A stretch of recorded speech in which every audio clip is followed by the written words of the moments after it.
ಎಲ್ಲರಿಗೂ ನಮಸ್ಕಾರ. ಮಂತ್ರಾಲಯ ಯತಿವರ ಯೂಟ್ಯೂಬ್ ಚಾನಲ್ಗೆ ನಿಮಗೆಲ್ಲ ಪ್ರೀತಿಯ ಸ್ವಾಗತ. ನಾನು ಆಯುರ್ವೇದ ಮತ್ತು ಸಸ್ಯೌಷಧ ತಜ್ಞ ಮಧುಸೂದನ್. ಇವತ್ತಿನ ವಿಡಿಯೋದಲ್ಲಿ ಮಂತ್ರಾಲಯಕ್ಕೆ ನೀವು ಬಂದಾಗ ನಿಮ್ಮ ಜೊತೆ ಹಿರಿಯರು ಮತ್ತು ಮಕ್ಕಳು ಇದ್ದಾಗ ಬೆಳಗಿನ ಉಪಹಾರವನ್ನು ಅಥವಾ ಬೆಳಗಿನ ತಿಂಡಿಯನ್ನು ರುಚಿಯಾಗಿ ಎಲ್ಲಿ ಸಿಗುತ್ತೆ, ಎಲ್ಲಿಗೆ ಹೋಗಬಹುದು ಅನ್ನೋದ್ರ ಬಗ್ಗೆ ಮಾಹಿತಿ ಕೊಡ್ತಾ ಇದ್ದೀನಿ. ಯಾರು ಮೊದಲನೇ ಸಲ ನನ್ನ ವಿಡಿಯೋ ನೋಡ್ತಾ ಇದ್ದೀರಾ, ಇವಾಗಲೇ ಸಬ್ಸ್ಕ್ರೈಬ್ ಮಾಡ್ಕೊಳ್ಳಿ. ಹಾಗೆಯೇ ಈ ವಿಡಿಯೋನ ಎಲ್ಲ ರಾಘವೇಂದ್ರ ಸ್ವಾಮಿಗಳ ಭಕ್ತರಿಗೂ ಶೇರ್ ಮಾಡಿ. ಹಾಗಾದರೆ ಮಂತ್ರಾಲಯದಲ್ಲಿ ಶುಚಿ ಮತ್ತು ರುಚಿಯಾಗಿರುವಂಥ ಆ ಉಪಹಾರ ಎಲ್ಲಿ ಸಿಗುತ್ತೆ ಅಂದರೆ, ನಾನಿವಾಗ ಮಂತ್ರಾಲಯದ ರಾಘವೇಂದ್ರ ಸ್ವಾಮಿಗಳ ಮಠದ ಮುಂಭಾಗದಲ್ಲಿ ನಿಂತಿದ್ದೀನಿ. ನನ್ನ ಹಿಂದೆ ಮಠ ಇದೆ. ನಾನಿವಾಗ ನನ್ನ ಬಲಭಾಗಕ್ಕೆ ಇವಾಗ ಹೋಗ್ತೀನಿ. ಅಂದರೆ ರಾಘವೇಂದ್ರ ಸ್ವಾಮಿಗಳ ಮಠದ ಎಡಭಾಗದಲ್ಲಿ ಮಂಚಾಲಮ್ಮನ ದೇವಸ್ಥಾನ ಇದೆ. ನೀವು ಎಡಭಾಗದಲ್ಲಿ ಒಂದು ಸಣ್ಣ ರಸ್ತೆ ಹೋಗುತ್ತೆ. ಆ ರಸ್ತೆನಲ್ಲಿ ಹೋದರೆ ಆ ಉಪಹಾರ ಗೃಹ ನಿಮಗೆ ಸಿಗುತ್ತೆ. ಇವರ ವಿಶೇಷ ಏನು ಅಂತಂದರೆ, ಇಲ್ಲಿ ತಯಾರಾಗುವಂಥ ಎಲ್ಲ ಶುಚಿ ಮತ್ತು ರುಚಿಯಾದ ಉಪಹಾರ ಅವರು ಮನೆಯಲ್ಲೇ ತಯಾರು ಮಾಡ್ಕೊಂಡು ಬರ್ತಾರೆ. ಹೀಗಾಗಿ ಬಹಳ ಚೆನ್ನಾಗಿರುತ್ತೆ. ನಾನು ಒಂದು 35 ವರ್ಷದಿಂದ ನಾನು ಮಂತ್ರಾಲಯಕ್ಕೆ ಬರ್ತಾ ಇದ್ದೀನಿ. ಸಾಧಾರಣ ನಾನು ಯಾವಾಗ ಬಂದರೂ ಕೂಡ ಇವರ ಉಪಹಾರ ಗೃಹದಲ್ಲೇ ನಾನು ಬೆಳಗಿನ ಉಪಹಾರವನ್ನು ಸ್ವೀಕರಿಸೋದು. ಜೊತೆಗೆ ನನ್ನ ಜೊತೆಗೆ ಯಾರಾದರೂ ಬಂದರೆ, ಹಿರಿಯರು ಮತ್ತು ಮಕ್ಕಳು ಬಂದರೆ ಅವರನ್ನು ಇಲ್ಲಿಗೆ ಕರ್ಕೊಂಡು ಹೋಗ್ತೀನಿ. ಹಾಗಾದರೆ ಇದು ಎಲ್ಲಿದೆ ಅನ್ನೋದು ನಾನು ನಿಮಗೆ ತೋರಿಸ್ತೀನಿ, ಬನ್ನಿ ನೋಡಿ. ಇದು ರಾಘವೇಂದ್ರ ಸ್ವಾಮಿಗಳ ಮಠದ ಮುಂಭಾಗ, ಅಂದರೆ ಮೇಯ್ನ್ ಗೇಟ್ ಇದೆಯಲ್ಲ, ಈ ಮೇಯ್ನ್ ಗೇಟು ಸೆಂಟ್ರಲ್ ಇದೆ. ಎಡಭಾಗದಲ್ಲಿ ಮಠದ ಎಡಭಾಗದಲ್ಲಿ ಮಂಚಾಲಮ್ಮನ ಗುಡಿ ಇದೆ. ಬಲಭಾಗಕ್ಕೆ ನೀವು ಹೋಗಬೇಕು ನೋಡಿ. ಇಲ್ಲಿ ಒಂದು ಸಣ್ಣ ರಸ್ತೆ ಇದೆ. ಈ ರಸ್ತೆನಲ್ಲಿ ಹೋಗಬೇಕು. ನೀವು ಮಠದ ಒಳಗಿಂದ ಕೂಡ ಈ ಕ್ಯಾಂಟೀನಿಗೆ ಬರ್ಬೋದು.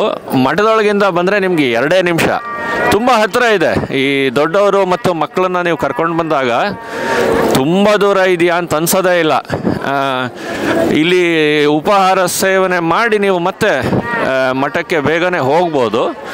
ನೋಡಿ, ಇಲ್ಲಿ ಬನ್ನಿ ನೋಡಿ. ಇದು ಮಠದ ಮುಂಭಾಗ ಅಲ್ವಾ, ರಾಯರ ಮಠದ ಮುಂಭಾಗ.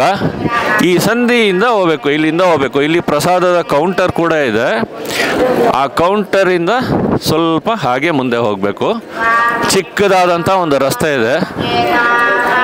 ಇಲ್ಲಿ ಸ್ಟೇಜ್ ಇದೆ. ಇದನ್ನು ಒಂದು ನೆನಪಿಟ್ಕೊಳ್ಳಿ, ಹೇಗೆ ಹೋಗಬೇಕು ಅಂತ ಕನ್ಫ್ಯೂಸ್ ಆಗೋದು ಬೇಡ. ಇಲ್ಲಿ ನೋಡಿ, ಹೀಗೆ ಈ ಸಂಧಿನಲ್ಲಿ ಹೋಗಬೇಕಾಗತ್ತೆ ನೀವು. ಹೀಗೆ ಹೋದರೆ ನೋಡಿ, ಇಲ್ಲಿ ಪ್ರಸಾದದ ಕೌಂಟ್ರ್ ಇದೆ. ಇದೊಂದು ನೆನಪಿಟ್ಕೊಳ್ಳಿ. ಮತ್ತು ಆ ಸ್ಟೇಜ್ ಇದೆ, ಪ್ರಸಾದದ ಕೌಂಟ್ರ್ ಇದು. ಇಲ್ಲಿ ಈ ಸಂಧಿಯಿಂದ ಹಿಂಗೆ ಹೋಗಬೇಕು ನೋಡಿ. ಹೀಗೆ ಬಂದರೆ ಆಯಿತು.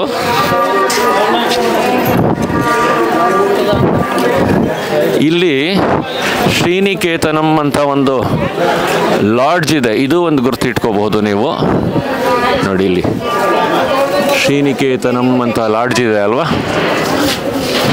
ಶ್ರೀನಿಕೇತನ್ ಲಾಡ್ಜ್ ಇದೆ. ಅದ್ರ ಮುಂದೆನೇ ಹೋಗ್ಬೇಕು ನೀವು ನೋಡಿ. ಹೀಗೆ ಮುಂದೆ ಹೋಗೋದು.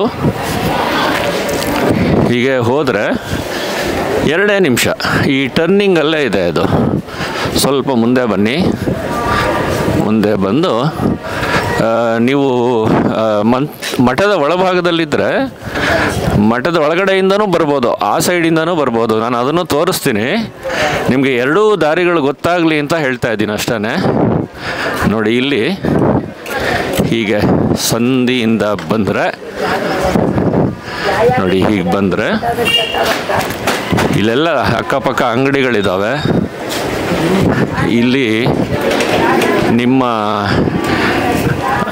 ಎದುರು ಭಾಗದಲ್ಲಿ ಕ್ಲೋಕ್ ರೂಮ್ ಅಂತ ಒಂದು ಬೋರ್ಡ್ ಇರುತ್ತೆ ನೋಡಿ. ಆ ಬೋರ್ಡ್ ನೋಡ್ಕೊಳ್ಳಿ, ನೋಡಿದ್ರಲ್ವಾ. ಸೊ ಇದರ ಎದುರು ಭಾಗದಲ್ಲಿರುವಂಥದ್ದೇ ಈ ಕ್ಯಾಂಟೀನ್ ನೋಡಿ. ಇಲ್ಲಿದೆ ಉಡುಪಿ ಹೋಟೆಲ್ ಅಂತ ಇದೆ. ಉಡುಪಿ ವಿಷ್ಣುಮೂರ್ತಿ, ಶ್ರೀ ವಿಷ್ಣುಮೂರ್ತಿ ಹೋಟೆಲ್ ಅಂತ ಇದು. ಉಡುಪಿ ಹೋಟೆಲ್ ಅನ್ನೋದು ಇಲ್ಲಿ 2-3 ಇದೆ. ಆದರೆ ಇದು ಉಡುಪಿ ಶ್ರೀ ವಿಷ್ಣುಮೂರ್ತಿ ಹೋಟೆಲ್ ಅಂತ ನೋಡಿ. ಇಲ್ಲಿದೆ ಬೋರ್ಡ್ ಕಾಣಿಸುತ್ತಲ್ವ ನಿಮಗೆ. ಈ ಕ್ಯಾಂಟೀನಿಗೆ ಬರೋ ಇನ್ನೊಂದು ದಾರಿ ಅಂದರೆ ಮಠದ ಒಳಭಾಗದಿಂದ ಈ ಗೇಟ್ ಇದೆಯಲ್ಲ, ಅಂದರೆ ಇಲ್ಲಿ 5 ಜನ ಯತಿಗಳ ಬೃಂದಾವನ ಇದೆ ಅಲ್ವಾ, ನೋಡಿದ್ದೀರಾ ಅಲ್ವಾ? ಈ ಬೃಂದಾವನದ ಎದುರು ಭಾಗದಲ್ಲಿ ಈ ಪರಿಮಳ ಪ್ರಸಾದ ತಯಾರು ಮಾಡುವಂಥ ಒಂದು ಬಿಲ್ಡಿಂಗ್ ಇದೆ. ಇದರಿಂದ ಹೊರಗಡೆಗೆ ಬರುವಂಥ ಗೇಟ್ ಇದು ನೋಡಿ, ಇಲ್ಲೆಲ್ಲ ಬರ್ತಾ ಇದ್ದಾರೆ.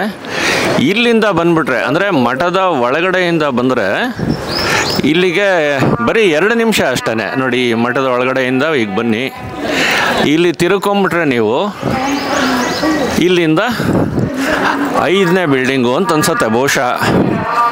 1 2 3 4 5 6ನೇ ಬಿಲ್ಡಿಂಗ್ಗೆ ಇದು ಇವ್ರ ಕ್ಯಾಂಟೀನ್ ಇರೋದು ನೋಡಿ. ಇಲ್ಲಿ ಮಠದೊಳಗಿದ್ರೆ ನಿಮಗೆ ಬೇಗ ಬಂದ್ಬಿಡ್ಬೋದು, ಸುತ್ಕೊಂಡು ಬರೋ ಅವಶ್ಯಕತೆ ಏನಿಲ್ಲ ನೋಡಿ. ಇಲ್ಲಿಗೆ ಬಂದ್ರಲ್ವಾ, ಇಲ್ಲಿಗೆ ಬಂದ ಮೇಲೆ ನೋಡಿ ಇಲ್ಲಿಂದ ಹೀಗೆ ಬರ್ಬೋದು, ಗೊತ್ತಾಯ್ತಲ್ವಾ?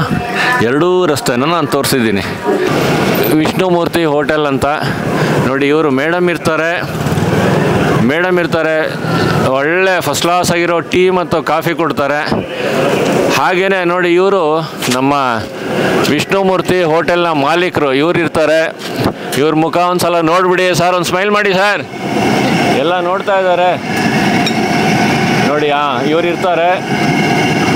ಇವ್ರ ಕೈಯಲ್ಲಿ ಶುಚಿ ಮತ್ತು ರುಚಿಯಾಗಿರುವಂಥ ಇಡ್ಲಿ, ಪೂರಿ ಎಲ್ಲ ಸಿಗುತ್ತೆ.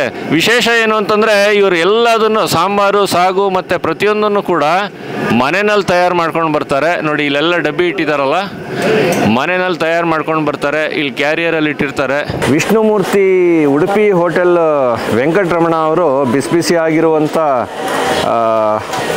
ವಡೆ ಮತ್ತು ಇಡ್ಲಿ ಬಿಸಿಯಾಗಿದೆ, ಇವಾಗ ಮಾಡ್ತಾ ಇದ್ದಾರೆ, ಕೊಟ್ಟಿದ್ದಾರೆ. ಸಾಂಬಾರು ನೋಡಿ ಎಷ್ಟು ಚೆನ್ನಾಗಿದೆ ಅಂದರೆ, ಇಡ್ಲಿ ಸಾಂಬಾರು ಹೀಗಿರಬೇಕು, ಇಷ್ಟು ತೆಳು ಇರಬೇಕು, ತುಂಬ ಗಟ್ಟಿನೂ ಇರಬಾರ್ದು, ಹೀಗೇ ಹದ ಇರಬೇಕು. ಚಟ್ನಿನೂ ಅಷ್ಟೇ, ಎರಡನ್ನೂ ಇವರು ಮನೆಯಲ್ಲಿ ಮಾಡ್ಕೊಂಬರ್ತಾರೆ.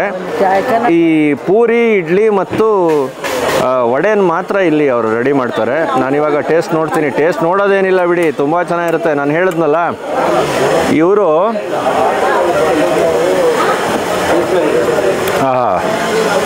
ಸಖತ್ತಾಗಿದೆ.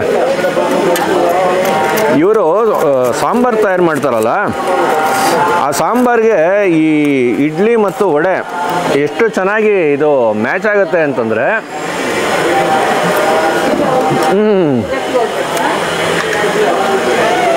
ಅದ್ಭುತವಾಗಿರುತ್ತೆ. ನೀವು ಮಕ್ಕಳನ್ನ ಕರ್ಕೊಂಡು ಬಂದುಬಿಟ್ರೆ ಮಕ್ಕಳಿಗೆ ಬಿಸಿ ಬಿಸಿ ಪೂರಿ ಮಾಡ್ತಾ ಇರ್ತಾರೆ, ಪೂರಿ ತಿನ್ನಿಸ್ಬೋದು. ಡಯಾಬಿಟಿಸ್ ಇರೋವಂಥವ್ರು, ನಿಮ್ಮ ತಂದೆ ತಾಯಿಗಳು ಅಥವಾ ಯಾರಾದರೂ ಸೀನಿಯರ್ ಸಿಟಿಸನ್ಸ್ ಬಂದಿದ್ದರೆ ಇಲ್ಲಿ ಕರ್ಕೊಂಡು ಬಂದುಬಿಟ್ರೆ ಸಂತೃಪ್ತಿಯಾಗಿ ತಿಂಡಿ ತಿಂತಾರೆ. ಯಾಕೆಂದರೆ ನಾವು ತಿಂಡಿ ತಿನ್ನೋದು ಹೇಗೆ ಹೋದರೂ ತಿನ್ನೋಕ್ಕಾಗಲ್ಲ, ರುಚಿಯಾಗಿರಬೇಕು, ಶುಚಿಯಾಗಿರಬೇಕು. ನಾನು ನಿಮ್ಗೆ ಅವಾಗಲೇ ಹೇಳಿದಾಗೆ ಮನೆಯಲ್ಲಿ ಇವ್ರು ಮಾಡೋದ್ರಿಂದ ಮತ್ತು ತುಂಬ ರುಚಿಯಾಗಿ ಮಾಡ್ತಾರೆ. ರಾಯರ ದರ್ಶನ ಮೊದಲು ಮಾಡಬೇಕು. ರಾಯರ ದರ್ಶನ ಬೆಳಗ್ಗೆ 6 ಗಂಟೆಗೆ ಮಠ ತೆಗಿತಾರೆ. ರಾಯರ ದರ್ಶನ ಮಾಡಿ ಒಂದು 7 ಗಂಟೆ 7:15 ಗಂಟೆಗೆ ನೀವು ಇಲ್ಲಿಗೆ ಬಂದುಬಿಟ್ರೆ, ಅವರು ಓಪನ್ ಮಾಡೋದು 7 ಗಂಟೆ, 6:45 7 ಗಂಟೆ ಆಗುತ್ತೆ. ಆ ಟೈಮಿಗೆ ನೀವು ಇಲ್ಲಿಗೆ ಬಂದರೆ ಬಿಸಿ ಬಿಸಿಯಾಗಿರುವಂಥ ಇಡ್ಲಿನ ನಿಮ್ಮ ತಾಯಿಯಂದ್ರಿಗೋ ತಂದೆಯರಿಗೋ ಯಾರಾದರೂ ಬೇಕು ಅಂತಂದರೆ ಅದ್ಭುತವಾಗಿರುವಂಥ ಫಲಹಾರನ ಕೊಡ್ತಾರೆ. ವೆಂಕಟರಮಣ ಅವರು ನನಗಿವಾಗ ಬಿಸಿ ಬಿಸಿಯಾಗಿರುವಂಥ ಪೂರಿ ಕೊಟ್ಟಿದ್ದಾರೆ. ನೀವು ಸಾಗು ನೋಡಿ, ಸಾಗು ಎಷ್ಟು ಚೆನ್ನಾಗಿದೆ ಅಂತಂದರೆ, ನಾನು ನನ್ನ ಎಕ್ಸ್ಪೀರಿಯನ್ಸ್ ಪ್ರಕಾರ ಈ ಥರ ಸಾಗುನ ನಾನು ಬೆಂಗಳೂರಲ್ಲೂ ತಿಂದಿಲ್ಲ, ಅಷ್ಟು ಚೆನ್ನಾಗಿ ಮಾಡ್ತಾರೆ. ಪೂರಿ ಮೇಲೆ ನಿಮಗೆ ಒಂದು ಚೂರು ಎಣ್ಣೆ ಇರೋದಿಲ್ಲ ನೋಡಿ, ಎಷ್ಟು ಚೆನ್ನಾಗಿ ಮಾಡಿದ್ದಾರೆ. ಇದು ಹೆಲ್ತಿ ಫುಡ್ ಅಂತ ನಾನು ನಿಮಗೆ ಯಾಕೆ ಇದನ್ನು ಮಾಡ್ತಾ ಇದ್ದೀನಿ ಅಂತಂದರೆ, ನೋಡಿ ಒಂದು ಚೂರು ಏನಾದರೂ ಇಲ್ಲಿ ಎಣ್ಣೆ ಕಾಣ್ತಾ ಇದೆಯಾ ನಿಮಗೆ? ಅಷ್ಟು ಚೆನ್ನಾಗಿ ಮಾಡ್ತಾರೆ. ಈ ಸಾಗುನೂ ಅಷ್ಟೇ, ತರಕಾರಿ ಎಲ್ಲ ಹಾಕಿ, ಟೂರಿಸ್ಟ್ ಸೆಂಟರು ಬಂದಿದ್ದು ಏನೋ ತಿನ್ಕೊಂಡು ಹೋಗ್ತಾರೆ ಆ ಥರ ಎಲ್ಲ ಇವರು ಏನೋ ಒಂದು ಮಾಡಬೇಕು ಅಂತ ಎಲ್ಲ ಮಾಡೋದ. ಎಕ್ಸಲೆಂಟ್ ಸಾಗು ಇದು. ನೀವು ಸಾಮಾನ್ಯವಾಗಿ ಟೂರಿಸ್ಟ್ ಪ್ಲೇಸಲ್ಲಿ ಏನು ಮಾಡ್ತಾರೆ ಅಂದರೆ, ಬರೋರು ಏನೋ ಒಂದು ತಿನ್ಕೊಂಡು ಹೋಗ್ತಾರೆ ಅಂತ ಏನೋ ಒಂದು ಅಡುಗೆ ಮಾಡ್ತಾರೆ, ಏನೋ ಒಂದು ಫುಡ್ ಕೊಡ್ತಾರೆ. ನಮ್ಮ ವೆಂಕಟರಮಣ ಅವರು ಆ ಥರ ಅಲ್ಲ, ಮನೆಯಲ್ಲಿ ಏನು ರುಚಿ ಇರುತ್ತೆ ಅದೇ ರುಚಿನೇ ಮಾಡ್ತಾರೆ. ಇನ್ನೊಂದು 10 ನಿಮಿಷ, ಇವಾಗ ಬೆಳಗ್ಗೆ 7 ಗಂಟೆ ಆಗಿದೆ, ಇನ್ನೊಂದು 10 ನಿಮಿಷ ಇಲ್ಲಿ ನಿಂತ್ಕೊಂಡ್ಬಿಟ್ರೆ ಪೂರಿ ಬೇಕು ಅಂದರೂ ಸಿಗಲ್ಲ, ಇಡ್ಲಿ ಬೇಕು ಅಂದರೂ ಸಿಗಲ್ಲ. ನಾನು ಹೇಳ್ತಾ ಇದ್ದೀನಿ, 11:30 12 ಗಂಟೆ ಒಳಗಡೆ ನೀವು ಬಂದು ತಿಂಡಿ ತಿನ್ಬಿಡ್ಬೇಕಿಲ್ಲಿ. ಆಮೇಲೆ ಬೇಕು ಅಂತಂದರೆ ಸಿಗಲ್ಲ. ಯಾವುದರಿಂದ ಬೆಳಗ್ಗೆ ರಾಯರ ದರ್ಶನ ಮಾಡ್ಕೊಂಬಿಡಿ, 7:30 8 ಗಂಟೆ ಅಷ್ಟೊತ್ತಿಗೆ ಬಂದುಬಿಡಿ. ಬಿಸಿ ಬಿಸಿಯಾಗಿ ಇಡ್ಲಿ ಮಾಡ್ತಾ ಇರ್ತಾರೆ, ಪೂರಿ ಮಾಡ್ತಾ ಇರ್ತಾರೆ. ಮಧ್ಯಾಹ್ನ ರಾಯರ ಪ್ರಸಾದ ಸಿಗೋ ತನಕ ಹಿರಿಯರಿರ್ಬೋದು, ಮಕ್ಕಳಿರ್ಬೋದು, ಯಾರಿಗಾದ್ರೂ ಒಳ್ಳೆ ಉಪಹಾರ ಸಿಗುತ್ತೆ.